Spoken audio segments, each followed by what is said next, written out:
rest of their lives in prison. First on the list, Ryan Stone, who got 160 years in prison. He stole a few cars and started a long high-speed chase. The whole chase lasted over 90 minutes, and one of the cars he stole on his way had a baby on the backseat. He was even proud and bragged about it to his friends and prison visitors. You're ridiculous.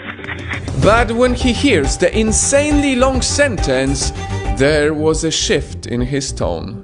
Time to start a family of my own with my beautiful wife. Some people get sad, but many get angry.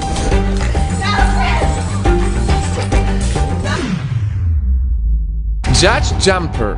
He tortured a baby and eventually killed it. Unfortunately, you can't see any remorse on his face as he hears the sentence. I ain't gonna let you sit here and say that. At some point, he loses it all and can't stop fighting, so he had to be escorted. And it's just so sad to hear his mom cry in the background. And speaking of a crying mom, Jack Leal from Michigan. He killed a mother of 5 and threw her to trash afterwards. He got sentenced to 100 years for what he did, and after the sentence, his reaction was this.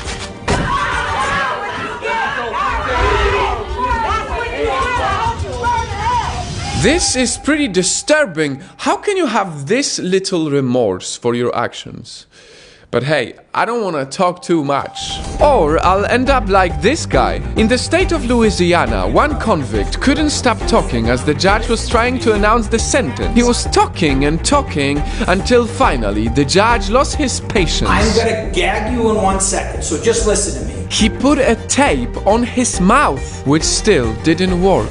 That's what it is. Do you think putting a tape on his mouth was okay?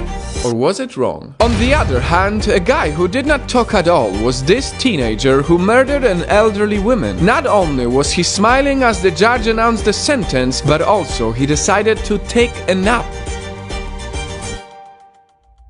It's when you look at guys like him that you can feel good about justice being served. But what will not make you feel as good is the reaction of some teenagers. Like the 19-year-old Alexis Sexton from Ohio, who as a babysitter repeatedly dropped a baby on its head, damaging his brain forever. This was her reaction to the sentence. I don't know why it happened.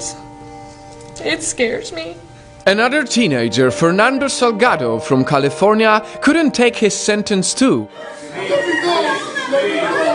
And last but not least, the teenagers from South Carolina, Drake Campbell and Jacob Muzon. They did armed robbery and killed an innocent person. It's sad to see how some young people could end up doing this. It's pretty sad to see how they wasted their lives.